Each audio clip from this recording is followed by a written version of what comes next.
what I've noticed is normally children are still the most close, I think, to their divine self. They have a kind of unconscious memory of how it was before they were born. Education today is mostly learning facts, and mostly learning facts of the history. And that might be interesting, but well, it's not what life is about and what education should be about. Education should be guidance and training and help to develop as a young soul, as a child, to your full potential. And so education has to go about preparation for life in a physical way, in an emotional way, of mental and even spiritual way. Welcome everyone to Planetary Makeover, where our focus is creating a world that works for everyone. In this episode, we're broadcasting a video version of an earlier podcast that we worked on back in 2017. It's called Share-on-the-Air Radio, or SOAR for short. It features our co-host, Diana Gold Holland, interviewing a Dutch specialist in therapies for highly sensitive children. As each generation born seems attuned to the times and the technologies of that era, this show even touches upon elements of mankind's own evolution and how that benefits and drives forward humanity and the planet itself, both of whom could benefit from a bit of a boost at this time. And it's a source of encouragement for all of us who could use a little good news right about now. So let's all put on our thinking caps and tune in now to learn for ourselves about the latest generation that's incarnated on Earth and how we can best appreciate these little representations of what's to come and a glimpse into our own futures. Welcome indeed. Hello, everyone. This is Diana Gold Holland, broadcasting from today in Vancouver, a gorgeous, gorgeous, gorgeous spring day. You may be listening at some other time of week or year, but we have a really classically beautiful day today, and I'm glad to share that with you. I'm also glad to share with you our guest today, Annemiek from Holland. Hello. And hi, Annemiek. And Hello, Diane. Yes, let me introduce our listeners to your topic, how the energies of Maitreya are influencing the awareness of children, and how more and more children today have an intuitive grasp of how we should treat one another in the age of Aquarius that is now dawning. Before we get down to our topic, though, let me once again present for new listeners the basic premises of our show. They are very, very simple. Premise number one is that we, humanity, are not alone. Never have been, never will be, but now we are coming to realize that we have help of an extraordinary nature at this very, very crucial time for the planet. That help comes in the form of divine teachers, great perfected masters of wisdom, who are now emerging onto the world scene, into our very midst, to help us, to guide us, to counsel us in the perilous choices we have to make now for our planet, for our peoples, for the environment, for our basic survival. So as the ante rises, so too do these masters come forward, and they come forward at our request, at our call, at our summons for help, which goes out at the at the beginning, basically, of every age, just as it has gone out now at the end of the Great World Wars for help at the beginning of our Aquarian Age. At the head of these perfected teachers is the Lord Maitreya, Maitreya, He is the master of all the masters. He is also known under various guises to various great religions of the world. He is, for example, the Christ for the Christians, the Messiah for the Jews, the Imam Mahdi for the Muslims, Vyasa, Krishna, etc., etc. All down the ages, a great teacher comes to point the way for the next age, just as Jesus did at the beginning of the age of Pisces, approximately 2,000 years ago. So we have reached another turn of the spiral. Maitreya has been with us and emerging with 14 other masters now on the world scene, working deliberately behind the scenes just now, not revealing their actual names and stature, so that we, humanity, get to espouse their teachings, their thoughts, their guidance for the new age, which for people like me and my co-host Cielito Pascual, who have been following this story for literally decades, we see the advent of these energies, the effect that they are having. And it is indeed a very bright time at this crossroads, no matter how bleak the mainstream media may make things appear. We get most of our basic information from Share-International magazine that covers, indeed, all of the good progress and events concerning the emergence of Maitreya and the other masters onto the world scene. So I invite new listeners to definitely check out the magazine. The online version you will find at www.share, S-H-A-R-E, as in sharing, share-international.org. There is a treasure load of information on that website, which I invite you to delve into, and even our older listeners, or our, not older, but more long-term listeners, every time that we go back into the information there that has been given out by our newly passed chief editor, Benjamin Cram, is of great, great value. So the energies of Maitreya have been flowing out into the world, and they have been reaching, of course, children as well as everybody else. Our guest today is Annemiek van Nijnanten from Holland.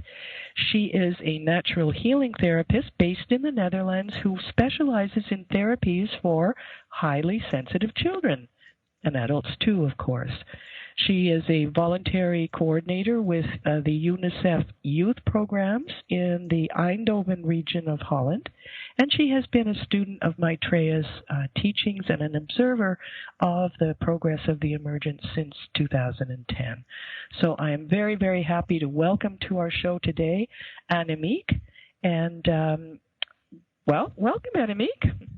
Hello, Diane. Thank you. Good to have you. Listen, let's start by having you explain what we mean by highly sensitive children. Everybody thinks they're sensitive, but there must certainly be something to this. I think highly sensitive children are children which are more sensitive than the immediate. They are very open. They are very receptive for noises, for light, but also for the feelings of people around them. And although that's a very good thing, because they can be very compassionate because of that, it may also be a problem because it may be very tense to get a lot of influence inside. And that's why I specialized in treating them with energies to make them more strong and to make their energy stronger so they can protect themselves against the influences of the environment. But most of the time, as I have noticed, they are more aware than the average people. They really know what love is about. They accept people as they are. They want to help. They want to do it very well, and they are not easily satisfied by their how do you say it, by their effort. They always want to do better and more, and that's not easy for them either. Yes, well, I guess there would be a certain basic perfectionism to that, right? Or a very high degree of aspiration. Yes, I think so. I think so. Okay. Do you think there is a special? Are there more such children now than there may have been, or do we just notice them more now, or does this have something to do with coming in on the wave of Maitreya's energy? Since of course most of these children have been born into a world where Maitreya is already emerging, which he has been doing since his advent to the modern world on July 19th, 1977. Many of these children have grown up in a world where Maitreya's energies are flowing. So how do you think that might correlate? I certainly think that there are more children who are high sensitive.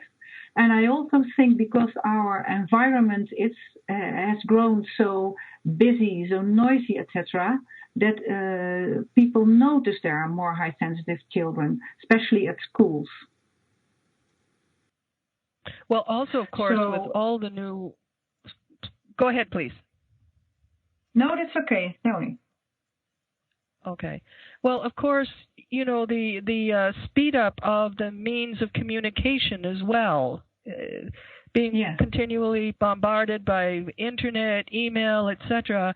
This is definitely very new in this younger generation than it was, say, in people growing up in the 70s or the 80s even. So this is also an extra strain on the nervous system. It is. It really is. And I think because the education at schools is using more and more screens, computers for their work, children may have some more trouble with that because it has more impact on their energy than it is as it formerly had in the classroom. I myself notice it too.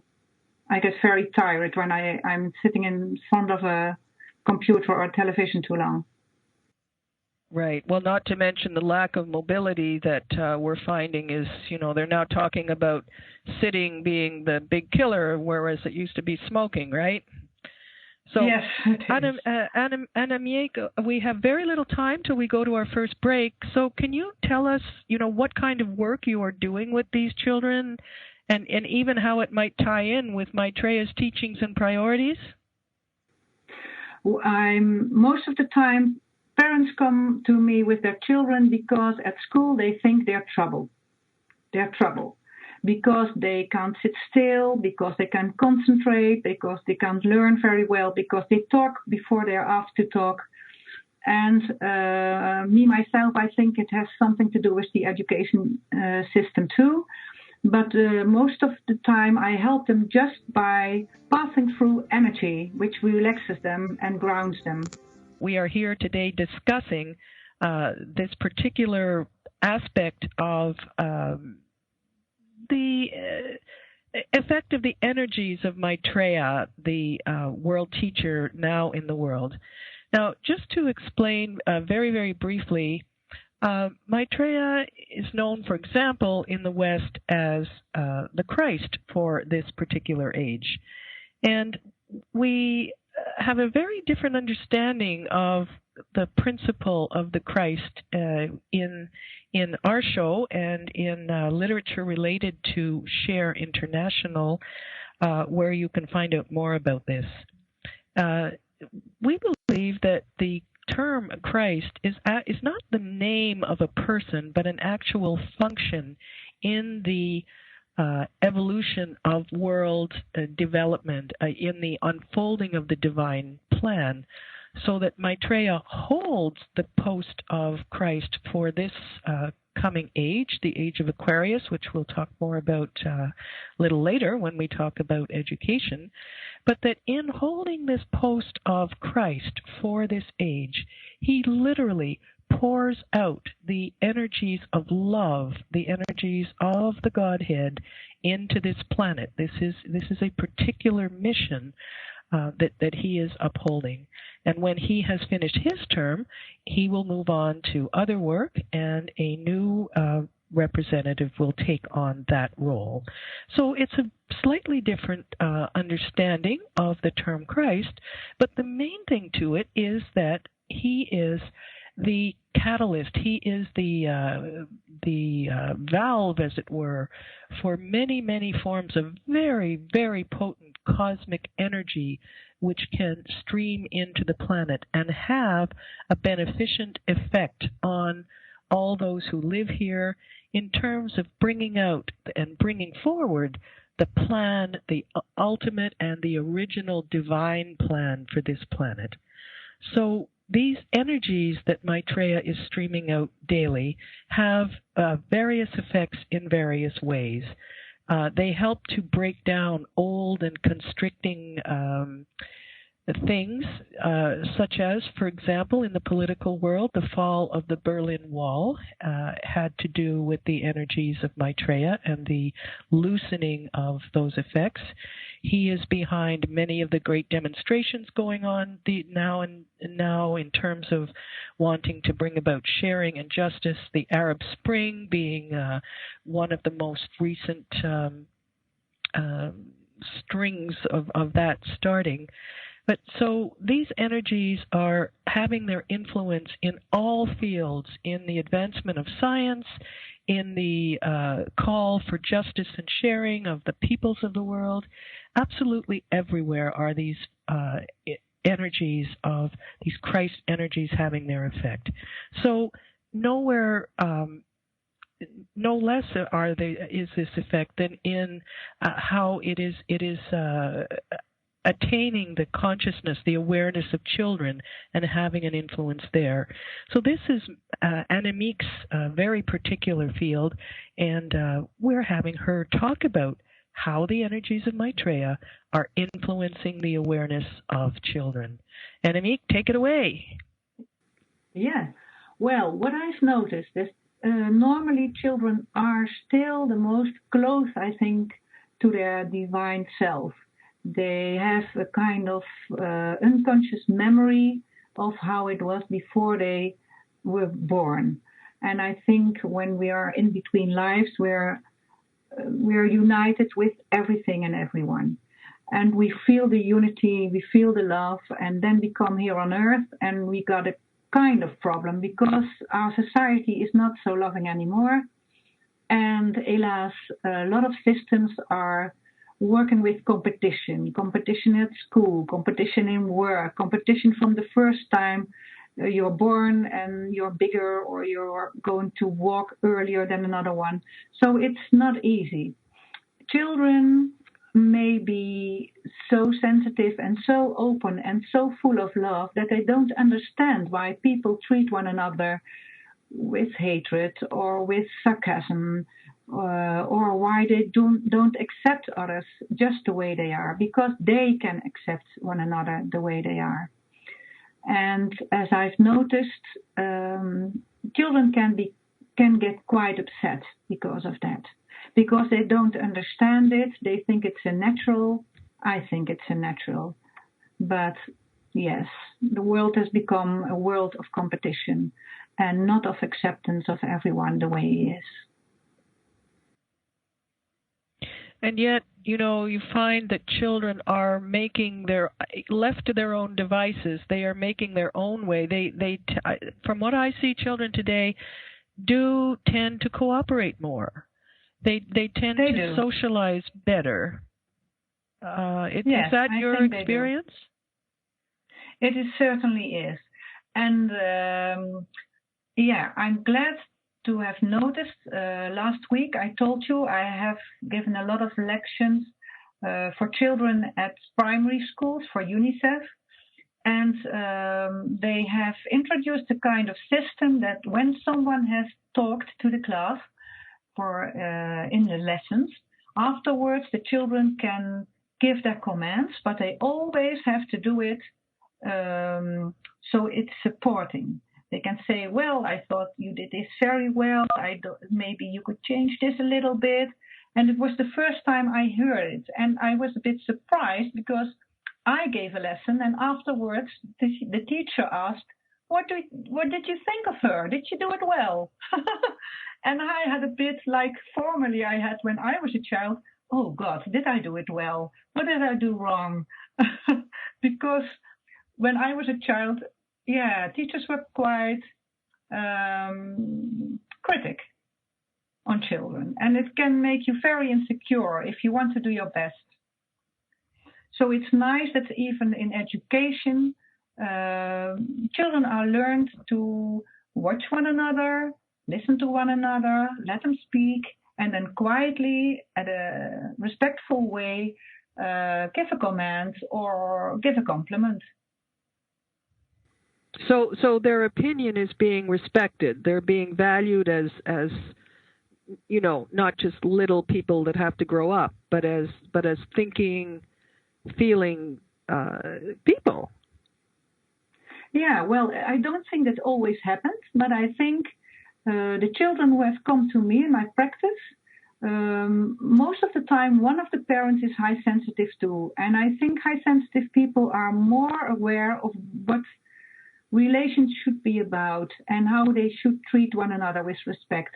And I think it's very valuable. I once had a little boy, and he was a troubled child at school. This was what the teacher told the mother. And she came to me and she said, well, this is the problem. They think he's a problem. And what do you think? What I think is that the child was a mirror to the teacher. And the teacher was sensitive herself and insecure. And because the child, being a mirror, she couldn't stand it. And she picked on the child. And that's not fair. But the mother was unconditionally supporting her child, going back to school, talking with the teacher, explaining how the child is, and then they changed teachers and nothing was the problem anymore. So I think these children, because the way how they are and how honest they are, how spontaneous they are, they may really form a mirror for adults. And not everyone likes that. And if they do, people tend to say that it's the child which is a problem, not them. Right. Let me just reframe for our listeners. There was a bit of a glitch on the line there. Annemiek was saying that such children often serve as a mirror for the adults in their lives, and not everybody is so open to the honest remarks that the children may have. And I think that's very, very true in our world today. Yeah. Now, we were talking about how these children have an intuitive grasp on how one should be behaving, how people should behave with one another in this coming new age. What do you think the hallmarks of that are, Annemiek? What do they know that we don't know? I think they really know that we're all connected and that we have to make our world a beautiful paradise together. And we mustn't exclude people, because everyone has the right to be here. Everyone has the right to make a beautiful life, to have people who love them, to have an education which they like, to exploit their talents and be a valuable extra for the world. And, well, together, not just as individuals, not to be compared. Every child has its own value, and I think it's very important that it knows they are okay the way they are. And they to teach us that we are okay the way they are. And if we treat others not with that justice and love, they can really look at us, is my experience, and tell us, well, what did you say then? That wasn't very nice, was it? They know it has to be different. And the only way we can survive is by doing it together.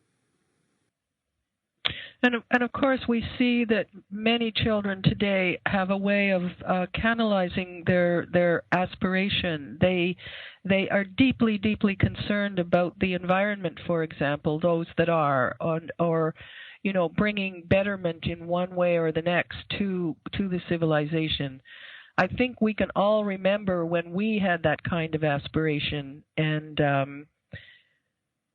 things have turned out so far the way they've turned out. But the young people today seem to have an extra, determination about saving our planet. Now, the priorities of Maitreya for the world are very, very simple. They can be summarized in one sentence: share and save the world. His priorities are food, education, healthcare, and shelter for every single person on this planet, which is not, unfortunately, the case even in this very modern time, when it would be fully possible. Annemiek was telling me the other day that in these teachings that she has been doing with the UNICEF program with children, well, why don't you tell us about how they react to hunger in the world, Annemiek? I was very touched by what you said to me. Yeah.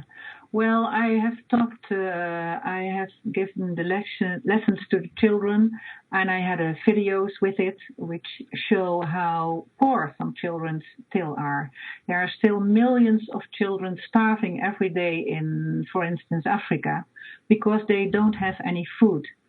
And in UNICEF, they have a special bracelet which is of paper, and you wrap it around the upper arm of a child, and you can see whether the color, when you wrap it tight, is green, yellow, or red. And if it's red, it's really a child that is starving, and if it's yellow, it's a sorrow. And I show them how tiny the arm of a little child that was shown in the movie, and they really all said, "Oh, that's terrible," and they can't cope with it.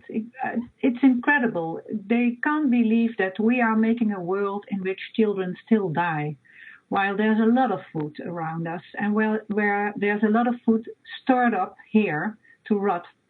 And not share it. And we wouldn't even notice if we would share it, because there is enough for everyone. What they do, and which is very nice, they have a nice program at the moment at UNICEF. It's called Kid Power. And in these days, after the lessons I gave, they are moving a lot with a bracelet which counts the steps and the movements they make. And sponsors, like companies in each country, change it into peanut butter for malnourished children. And the peanut butter really is for children that would otherwise die, and they need it for 6 weeks, 3 times a day.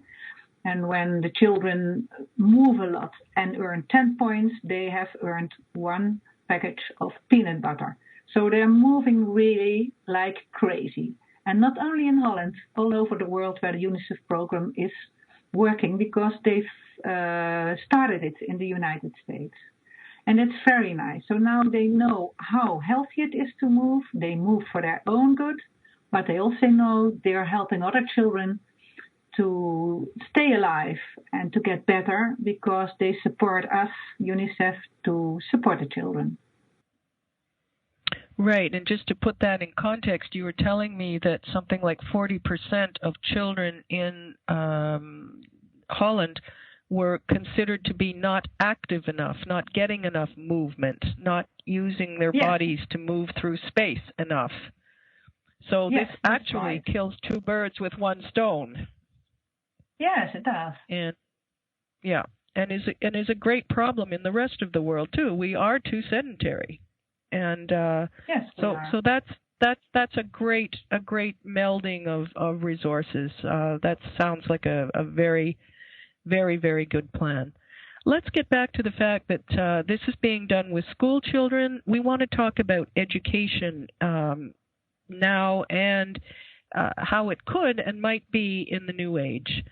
not only because of Maitreya's new principles, but because of the, growing awareness and actually advanced awareness of these children, and also because of the new tools today for education.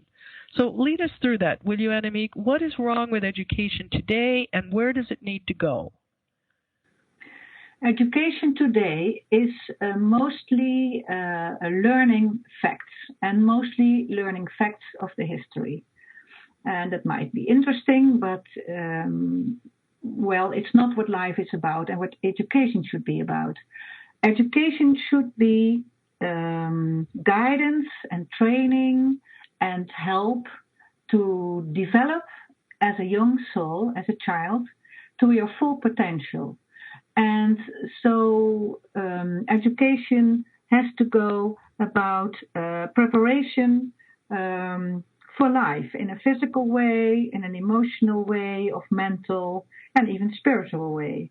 Because if you can't have the things you're interested in and you can't develop your talents, you're not of any value to the world and you won't be happy.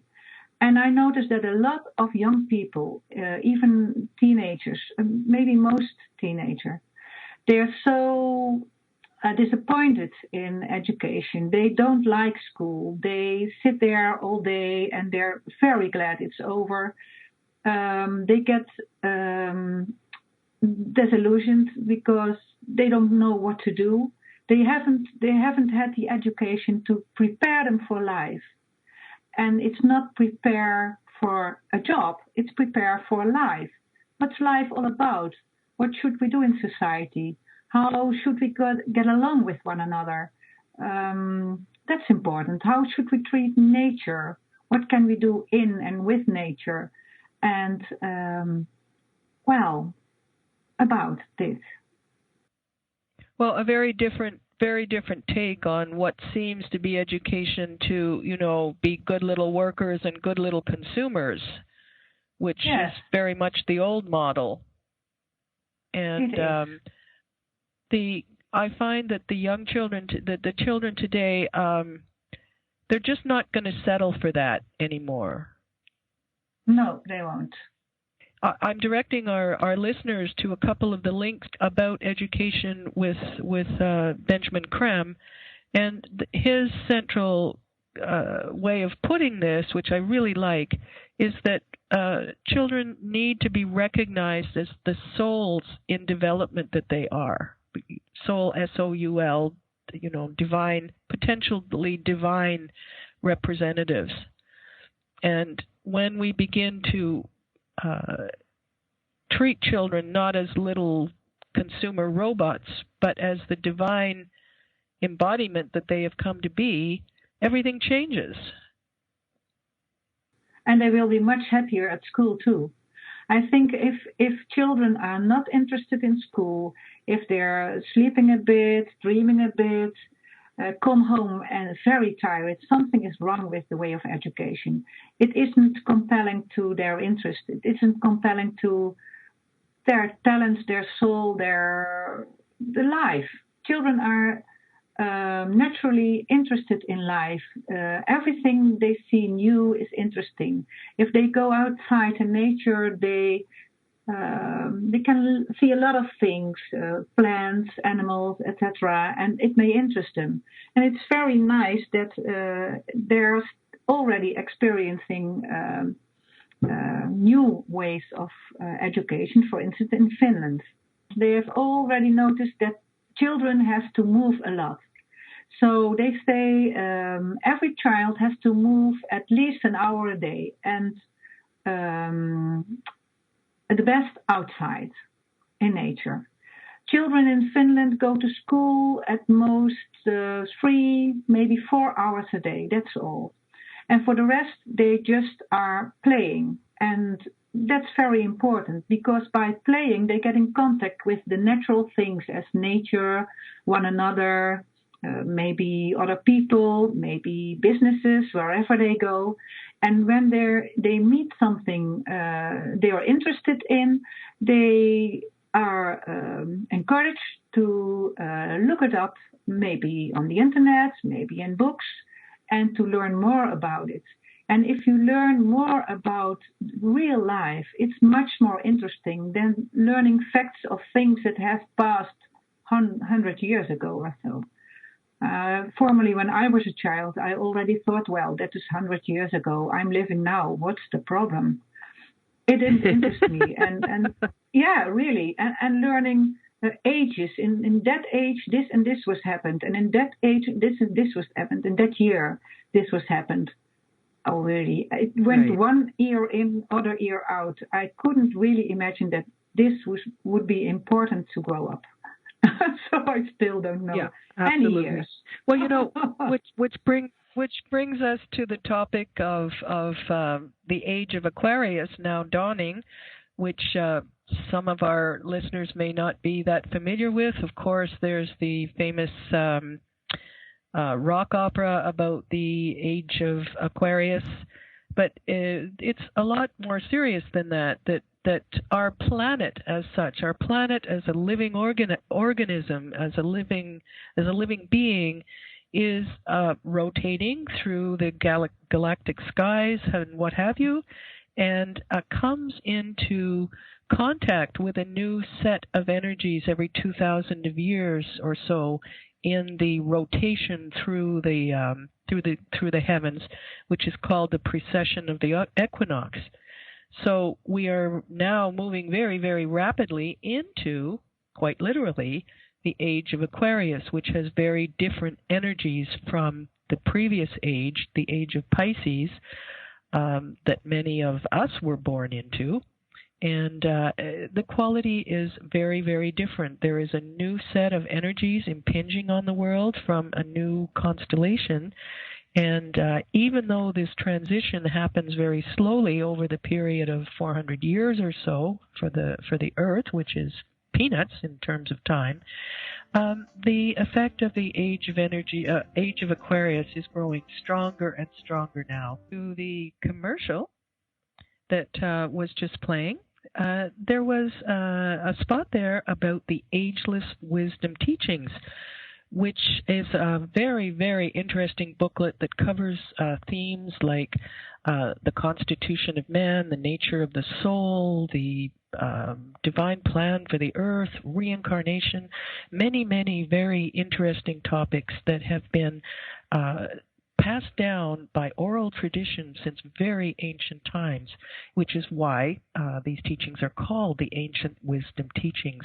You can download this booklet free from the website Share-International.org and find the concepts there, many of which have very much relevance to what we're talking about today.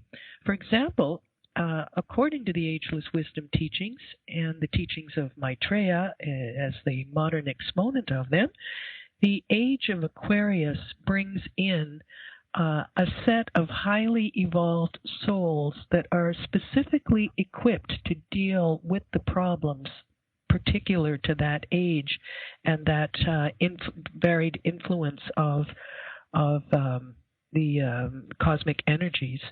So this is what we're talking about now of the young people coming in today. In the two other things that I want to mention about that, one is the book by Benjamin Creme, chief editor of Share International magazine, called The Gathering of the Forces of Light.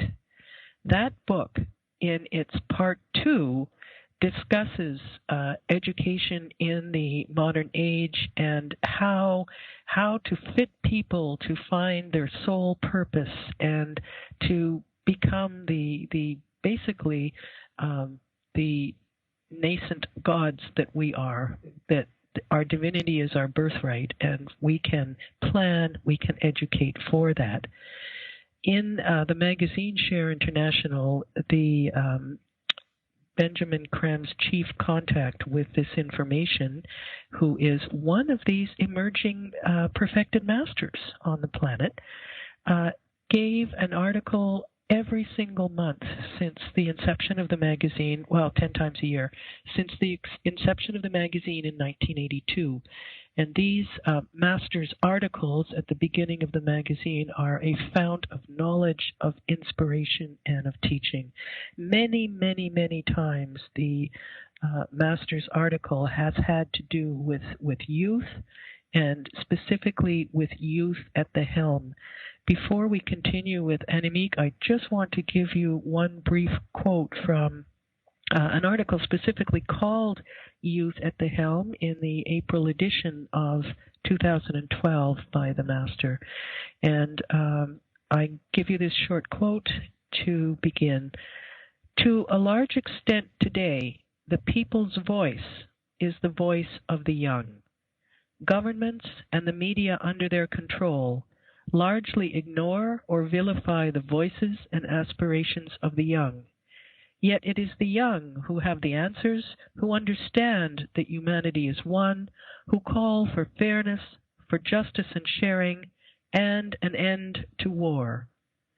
The voice of such young people can never be silenced and will not be for long ignored. The voice of the people, young and old, will drown the whimpers of the men of money and lead humanity to the new dawn. So will it be. Bravo. Very inspiring words, Annemiek, and very much what we have been talking about in terms of how education could be and how to really honor and respect young people today. How can we as educators and parents... hello? I have a question for you. How can we as parents and educators best nurture our children at this crucial time? I think in every time, and especially in this time, we could best nurture our children by giving them a lot of love and patience, and give them a lot of space to develop themselves in the way they want. Because if they feel accepted the way they are, and we give them the freedom to exploit their creativity and find the ways and the things they are most attracted to, I think we can lead them to fulfill their perspectives and to grow as much as they can in this life, in consciousness and in happiness. Absolutely, and we find there is a remarkable number of very young people who are coming forward in the world today, not only as prodigies in music or things like that, but actually setting the tone for our social values and where we should be heading and how we should be tackling our problems. Would you like to say a word on that? I think you were telling me about this little Dutch boy, right? Yes, there was a Dutch boy, 19 years old. In 2013, he invented a thing at university, and it was probably his second year. He invented something with which he could clear the oceans of more than 7 million tons of plastic. And so in one way, he was very concerned about the oceans, about the earth. That's quite an Aquarian thing too, I think. He is really aware that we only have one world and we have to take good care of it. But he is also, as clever as he is, the first one who could invent a thing, and they are already developing it. I think they're already using it, if I'm not wrong, to clear the oceans of all the plastic we put in it or has been thrown in it. And I know that in every age, the children are born who can solve the problems they have to solve in this time. And this is a very beautiful example of it. And of course, there are many more. I find it quite interesting that, for example, there's another story of I believe this is a Canadian boy, who actually, by computer modeling, found an archaeological site that would shed light on very ancient civilizations.